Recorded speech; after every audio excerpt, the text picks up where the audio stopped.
ભક્તિ, જ્ઞાન અને વૈરાગ્યના સમન્વયથી જે વિવેક પ્રાપ્ત થાય કઈ રીતે મળે વ્યક્તિને? આ પહેલો પ્રશ્ન છે.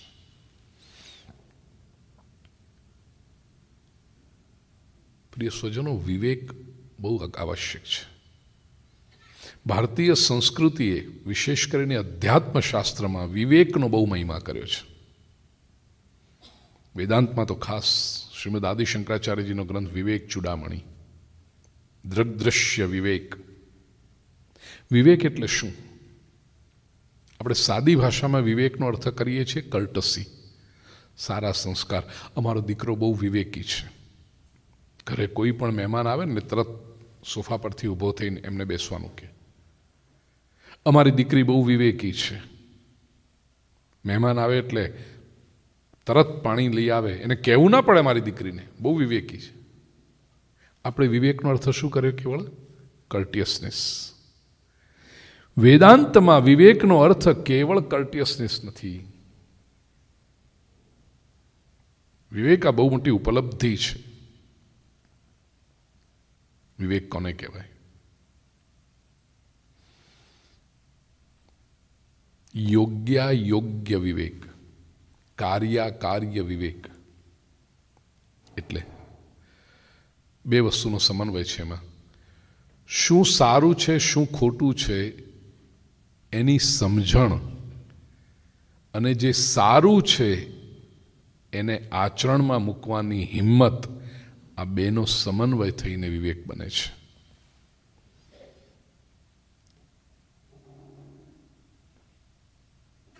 Discretion between the right and the wrong, અને સાથે courage to put the right into practice. અડધું બધા પાસે છે. શું સારું છે, શું ખોટું છે એ સમજવાની બુદ્ધિ દરેક જણ પાસે છે. તકલીફ થાય છે ત્યાં આગળ કે જે સારું છે એને આચરણમાં મૂકવાની હિંમત લોકો પાસે નથી હોતી,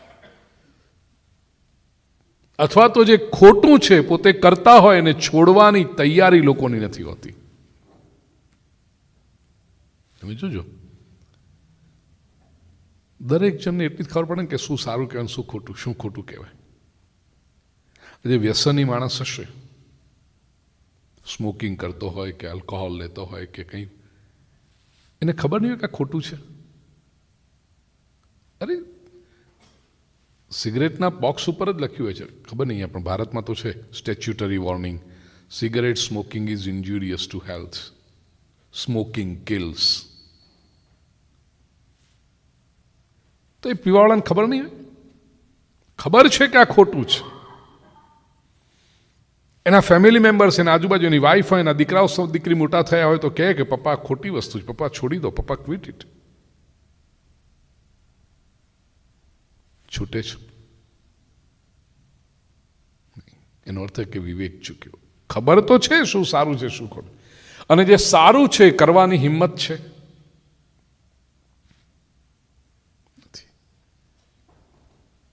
આ વિવેક કેવી રીતે આવે?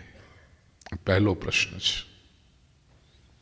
પ્રિય સ્વજનો, આજે બીજો કોઈ પ્રોબ્લેમ નથી સમાજમાં. તમે જુઓ, આપણે જે યંગ જનરેશન વિશેની વાતો કરીએ છીએ ને, કમ્પ્લેન કરીએ છીએ, ખરેખર તો વિવેક જ ખૂટે છે.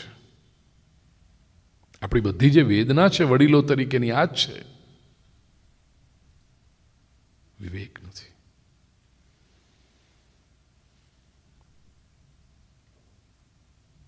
દીકરાને કે દીકરીને એની 18th કે 21st બર્થડેના તમે એની ડ્રીમ કાર અપાવી, expensive car, sports car gift આપી, પણ એ કારમાં બેસીને ક્યાં જવાનું એની એને સમજણ છે? નીકળે સાંજના 7 વાગે, મમ્મી કે બેટા ક્યાં જાય છે?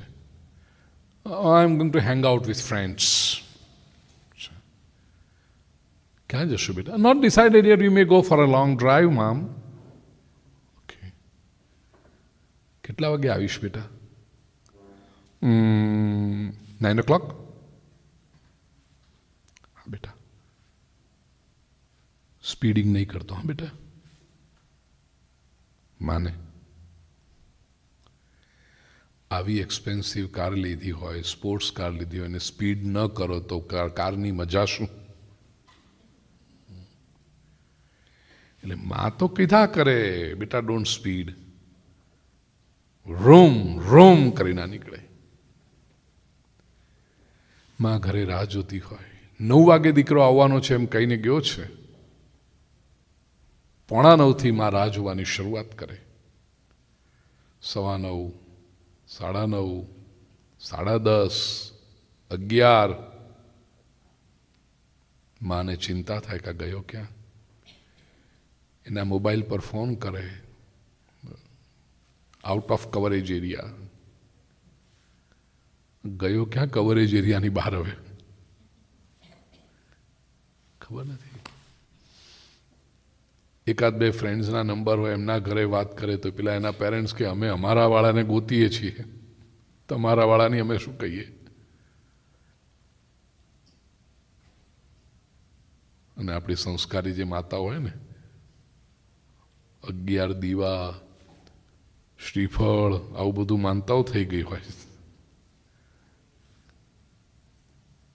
રાતના 12:30 આવે દીકરો, ચાવી આમ હાથમાં ફેરવતો ફેરવતો, ડોલતો ડોલતો.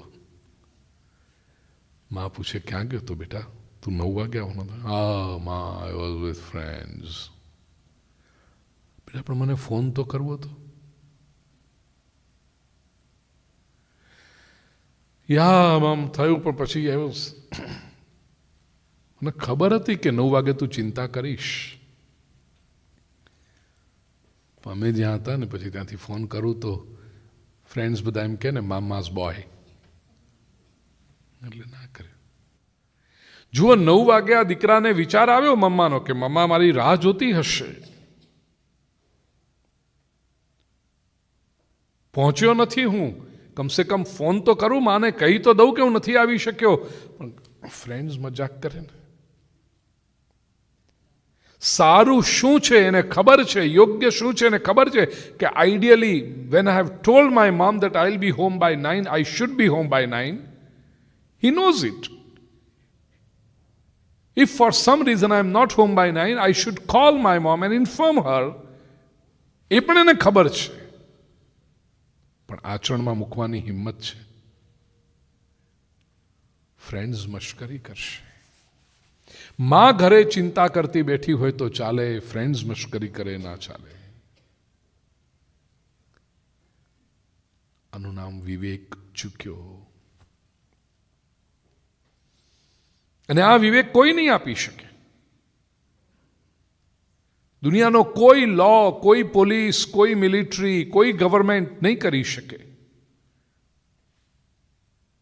એ રાતના 12 વાગે ગાડી ચલાવીને આવતો હશે તો પોલીસ એને અટકાવીને એમ નહીં પૂછે કે તું તારી મમ્મીને કહીને આવ્યો છે.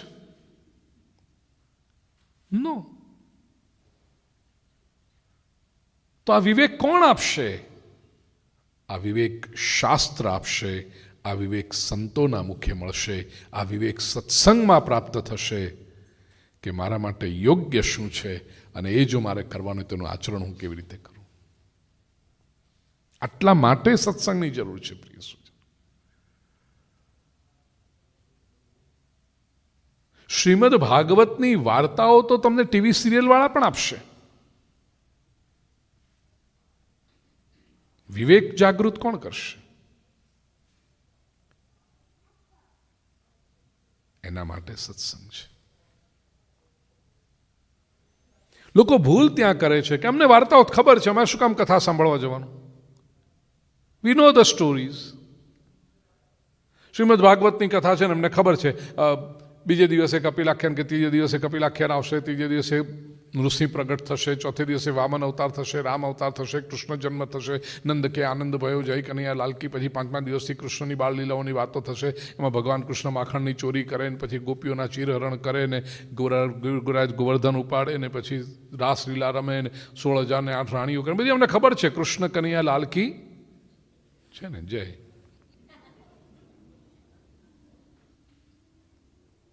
અમને બધું ખબર છે. કલકત્તાની કથા પૂરી કરીને જ્યારે મુંબઈ જરો ત્યારે ખબર નહીં, અને અમદાવાદથી મુંબઈ વચ્ચે એક પ્રવચન હતું ને માટે મારી સાથે ફ્લાઇટમાં એક એક્ટર પગે લાગ્યો બિચારો, સરસ વાત શરૂ કરે. હું તો ઓળખું નહીં આ બધા એક્ટરોનું, કારણ કે આપણું કામ નહીં, એ બધી ફિલ્ડ નહીં આપણું. એણે રામનો રોલ કર્યો હતો. એક રોલ મને ખબર રામનો, આપણે નાના હતા જે રામાયણ જોયું હતું, રામાનંદ સાગરવાળું, અરુણ ગોવિલ, એ ખ્યાલ. પણ એ પછી બીજું એક રામાયણ, આમ તો ઘણા બધા આવ્યા ટીવી સિરિયલ, પણ એક રામાયણ બહુ પોપ્યુલર થયું એવું એણે મને કીધું.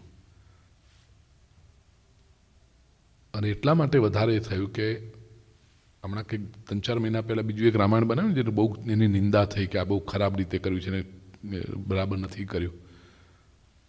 પણ આ છોકરો જે હતો ગુરમીત નામેનો, એણે રામનું કેરેક્ટર કર્યું અને બહુ પ્રસિદ્ધ થયો. અરુણ ગોવિલ પછી બીજો નંબર એનો આવે છે કે આને રામનું પાત્ર બહુ સરસ ભજવ્યું. એ ભાઈ મારી બાજુમાં બેઠેલો, કલાક અમદાવાદથી મુંબઈની ફ્લાઇટ.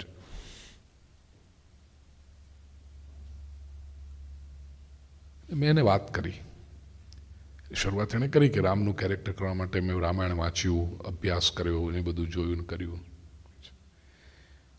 પછી રામના પાત્રની અમુક વાતો મેં એને કરીને, રામ શા માટે રામ છે, મર્યાદા પુરુષોત્તમ શા માટે બને છે.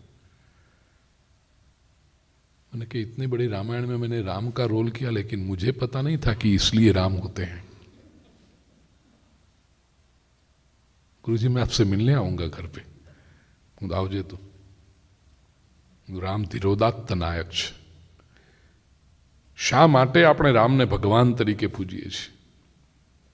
વિચાર કરો, બહુ સારો એક્ટર જેની પ્રશંસા થઈ છે.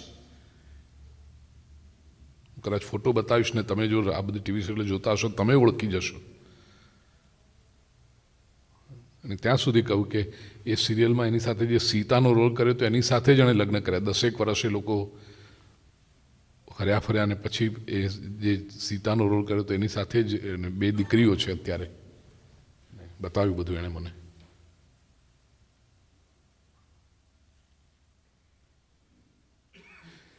જે વ્યક્તિએ એ 1.5 વર્ષ સુધી સિરિયલ ચાલી ત્યાં સુધી સતત રામનો રોલ કરતો રહ્યો, છતાંય એને ખબર નહોતી, ત્યારે મેં એને કહ્યું કે તમે જે સિરિયલ બનાવો છો એનાથી અમારું કામ સહેલું એટલા માટે થયું કે તમે વાર્તા બધાને કહી દો છો, પણ પછી અમારું કામ ત્યાંથી આગળ શરૂ થાય છે કે આ વાર્તામાંથી શીખવાનું શું. આજના યુગમાં 21st સેન્ચુરીમાં એના 3rd ડિકેડમાં એ અયોધ્યાના એક મહેલમાં જે ફેમિલીની વાત થઈ, એ આજે આપણે શું શીખવાનું, શા માટે રામાયણ સાંભળવાનું છે. 5300 વર્ષ પહેલા ભગવાન શ્રી કૃષ્ણ પ્રગટ થયા અને એમણે જે વિવિધ લીલાઓ કરી, એનાથી આજે આ 21મી સદીના 3જા દશકમાં how will it help my life?